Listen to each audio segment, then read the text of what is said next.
We have a breaking news alert. A Fargo man is facing attempted murder charges after trying to run over a North Dakota Highway Patrol trooper with his car.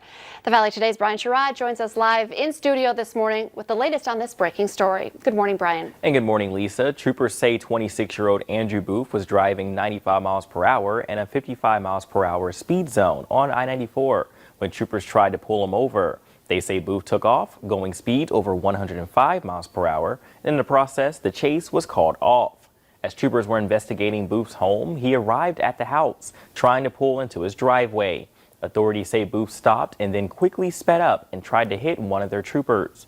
The trooper was able to avoid being pinned between two vehicles, but was still hurt. Booth collided with another vehicle before coming to a complete stop and taken into custody.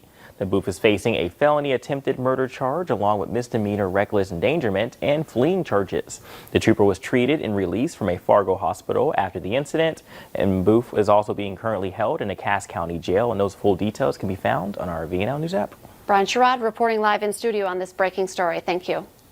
Another big story today, how cold it is out there. Let's get a check of that First Alert Storm Team forecast, and summer's in this morning, definitely feeling like winter. Just a little bit of a chill in the atmosphere. Actual air temperatures, they are cold in the 20s. 24 degrees right now in Fargo, 24 in Grand Forks as well, 21 in Fosston, 25 in Roseau as well as up in Hallock, 29 in Jamestown and in Devil's Lake. There's a little bit of a wind, just enough that some places their current wind chill is in the teens. It feels like 14 degrees still in Thief River Falls, 17 degrees in Roseau and Baudette, 15 in Bemidji, 16 up in Hallock. Your sunrise this morning in Fargo will be at 7:46 a.m. A little bit of color on the horizon there. We'll be able to see the sunrise today. Starting off cold though in the 30s, a slow gradual warm up with some sunshine. But heading into the afternoon, there's a chance for a few more clouds to build in. And notice the wind out of the west-northwest, sustained around 10 to 25 miles per hour with a few gusts near that 30 mile per hour mark. So stepping through your hour-by-hour planner for today, by lunchtime, most of us will see temperatures in the 40s, a few upper 30s across the international border, but it will feel much colder, all thanks to that wind. The sunshine will help a little bit. Heading into this evening, here we're paused at 6:15 tonight, a round of a few showers, maybe even a couple snowflakes mixing in from Jamestown, Ellendale, Lisbon, down towards and clipping the extreme southern Red River Valley. Northern Valley, northern Minnesota, I expect you to stay dry and sunny for today. Hometown forecast this afternoon, 45 in Grand Forks, 47 in Fargo, 46 in Fergus Falls, as well as out in Valley City. We're talking about a first alert weather day for Saturday. We've been talking about this for several days now with a chance of some snow. So here's just one model projection. Again, there's still a lot of unknowns of the exact track of this system that will move through. But right now it's looking like the best chance for some measurable snow will be to the north, mostly along and north of I-94. But I think the better chance for some accumulating snow is going to be north of Highway 2.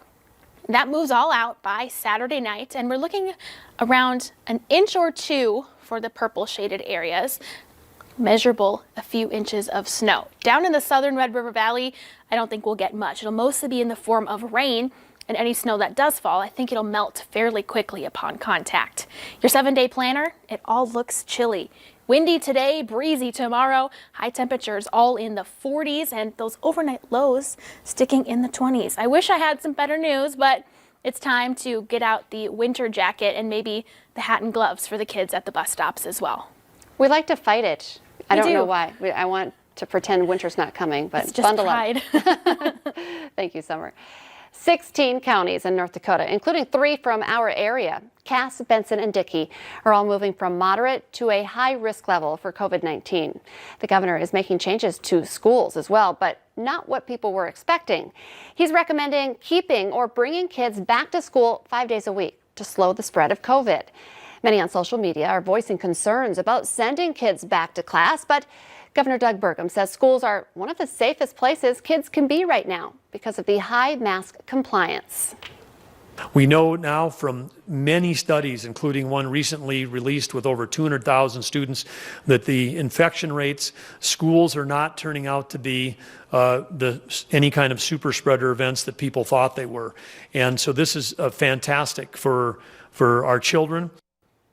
The governor is also calling on bars, restaurants, and businesses to operate at 25% occupancy with no more than 50 people. Takeout or delivery is once again recommended, along with staying home as much as possible. A man was taken into custody just hours after a drive-by shooting in Grafton, North Dakota. 30-year-old Juan Martinez was taken into custody without incident. Police say that charges are pending right now. Gunshots were reported yesterday morning near the Grafton Public School, which sent the school into a lockdown. The shelter-in-place order was lifted once police realized there was no threat to the public. After their investigation, they realized that it was a targeted drive-by shooting and that the suspect and victim knew each other. Luckily, no one was hurt. The body of a missing 80-year-old man with dementia was found 800 feet from the Mapleview Memory Care Facility where he went missing. Robert McKinnon's body was found inside a vacant building at 3501 45th Street South. Sources tell us the building was being shown to potential buyers or renters when McKinnon's body was found. We tried contacting the owner, but we were unsuccessful. An autopsy will be done to determine McKinnon's cause of death. The Fargo Police Department wants you to know about a registered sex offender now living in Fargo. 38-year-old Patrick Roy Moore is living at 734 College Street North right now. He was convicted in 2016 of 3 gross sexual imposition counts, 2 in Burleigh County, the 3rd in McLean County, involving a 14-year-old victim. Moore is a lifetime sex offender registrant. On day 3 of her Supreme Court confirmation hearings, Judge Amy Coney Barrett faced some intense questions from Democrats about Obamacare and presidential power. Amy Coney Barrett, President Donald Trump's nominee to fill the vacant Supreme Court seat, faced the Senate Judiciary Committee for likely the last time yesterday before the committee votes to confirm her. In response to questions from Democrats on Obamacare and presidential power, Coney Barrett declined to preview how she would rule on those potential cases. She has responded similarly during the previous 2 days of questioning. After the second presidential debate scheduled for tonight was canceled, each candidate lined up separate town halls. President Donald Trump will be in Miami for a town hall on NBC that will be moderated by the Today Show's Savannah Guthrie. Democratic presidential nominee Joe Biden will hold a town hall from Philadelphia on another network. Biden's event will be held in person, but also in compliance with state and local health regulations and health experts' guidelines. After waiting almost 7 months to see this landmark of Machu Picchu, Peruvian authorities opened the site this week for one person, Jesse Katayama. The Japanese tourist became stranded in the town nearby because of the coronavirus pandemic. And then yesterday, he became the first person in 7 months to enter this 500-year-old World Heritage Site. Katayama also got a special tour, and he was joined by Peru's Prime Minister. Let's get our answer now to our question of the morning on Facebook. Today's question: 48% of women wish they looked more graceful while doing this. We had some great guesses, and I think here in the studio, Summer and I were thinking walking in heels. Great guess. But the answer makes sense when you see it, right? Opening a bottle of wine. You want to pop that bottle of champagne sometimes too, and it doesn't go as smoothly as you want it to go.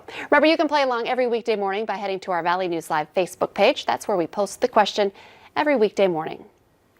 The Today Show and CBS This Morning are just about to start. But remember, the Valley Today rolls on. Join us right now for more live up-to-the-minute news and weather on the Fargo CW. Have a great Thursday morning, everyone. Thanks for waking up with us.